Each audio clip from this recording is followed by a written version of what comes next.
Well, so the typical teenage client that I end up finding myself working with oftentimes is dealing with what you would expect out of a teenager. As you move from sort of a child into an adult life, you're developing your own sense of self.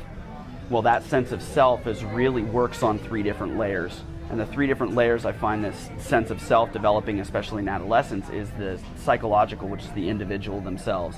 Okay, the social psychological, which is sort of how is that teenager interacting with sort of their immediate groups, like their friends, their future boyfriends or girlfriends, their school dances and all the rest of that stuff. And then of course you find yourself dealing with the sociological implications that most kids don't even have to address until their teenage years, which is like, how am I going to be perceived when it comes to getting a job, when it comes to an interview, when it comes to my SAT scores. Now I'm talking a more sociological and futuristic, which is what am I going to do if I can't deal with the problems I'm dealing with right now? How am I supposed to deal with more adult problems as they're thrown at me?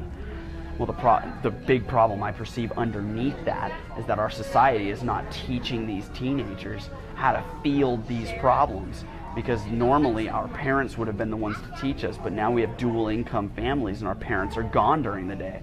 They're out working on other stuff. And our society tells those teenagers, those adolescents, don't listen to your parents anyway. Ignore them, rebel against them. So where are they learning this stuff then? TV shows, books that they're reading, Twilight, internet, shows like Jersey Shore. They're learning how to field problems from realities that just don't exist.